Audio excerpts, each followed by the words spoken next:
Setiap tahun di waktu yang sama, pertanyaan itu muncul. Bukan akan terjadi, tapi kapan? Rejoso, sebuah nama yang dulu identik dengan kehidupan, kini jadi sinonim ancaman. Di tengah dan hilir, banjir bukan lagi cerita musiman, tapi kenyataan yang datang tanpa diundang. Jejak pertama membawa kami ke hulu. Di Hulu Rejoso, tanah adalah awal dari segalanya. Tapi di sana, lereng-lereng curam terbuka tanpa perlindungan. Ditanami kentang, digerus hujan, dan perlahan terkikis waktu. Erosi mengintai di setiap musim, namun harapan tumbuh bersama kesadaran. Beberapa petani mulai mengerti, menjaga tanah berarti menjaga hidup. Ya, awalnya kan memang teras-teras, terus dipolos supaya ndak terlalu rata. Kalau dibiarkan teras-teras seperti zaman dulu itu akhirnya kan rata. Nah, tapi Ibu tahu nggak dampaknya kalau dia lurus begini, akhirnya banyak tanah yang ke bawah. Ya, terus selorot, longsor, terus tangisor pada banjir. Ngerti orang itu? Ya, ndak sampai kepikiran jauh itu Pak orang sini. Kan yang penting kita itu enak, kerjanya enak itu loh. Kerjanya enak, tandurannya api. Ya. Dari hulu, jejak mengalir ke tengah. Di tengah das Rejoso, air tak lagi mudah didapat. Sawah menguning bukan karena kemarau, tapi karena sumur bor yang terus menyedot tanpa henti. Di balik itu, ada alarm yang mulai terdengar tentang air bawah tanah yang menghilang. Kebanyakan di wilayah selatan itu beliaunya petani-petani itu ngebor pakai sumur artesis itu. Lah di daerah selatan itu banyak sekali sumur-sumur itu. Banyak yang sudah mati, terus beliaunya petani-petani itu ngebor lagi yang di sebelahnya gitu.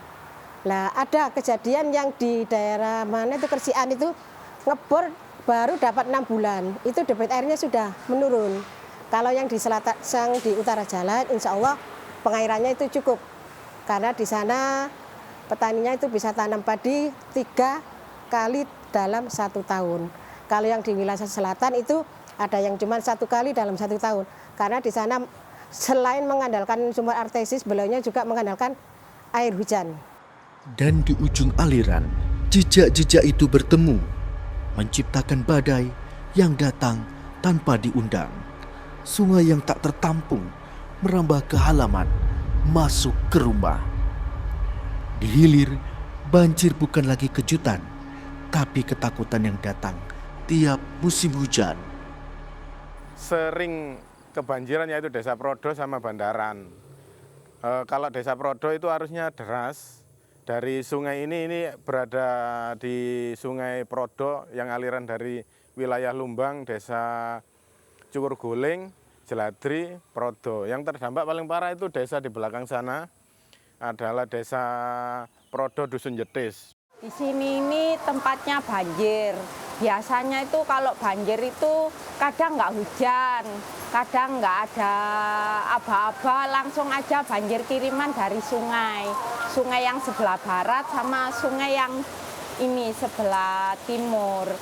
Biasanya itu kalau banjir itu sampai tinggi itu, kalau yang biasa itu sampai perut airnya itu. Dari pemerintah, langkah nyata tengah disusun. Tapi keberhasilan bukan hanya soal anggaran, melainkan sinergi dari petani, warga, dan seluruh Pasuruan. Untuk penanganan banjir Kabupaten Pasuruan harus dilakukan gotong royong, kemudian komprehensif, mulai dari pemerintah pusat, pemerintah provinsi, juga pemerintah Kabupaten Pasuruan, dari perusahaan, kemudian dari masyarakat. Nah, kita harus bersama-sama kita tangani mulai dari hulu sampai hilir.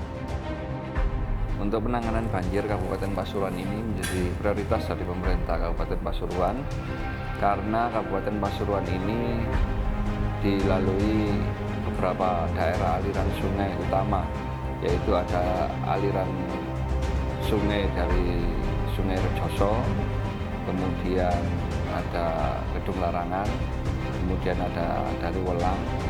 Nah, ini menjadi tantangan bagi pemerintah Kabupaten Pasuruan untuk menangani masalah banjir. Jadi ini menjadi prioritas kami pemerintah Kabupaten Pasuruan. Dari hulu yang belajar menjaga, tengah yang mulai menahan, hingga hilir yang bergotong royong menghadapi banjir. Semua punya peran. Air akan terus mengalir dan hidup pun tetap terjaga. Jika kita bergerak bersama, jejak baru telah tercipta. Jejak harapan.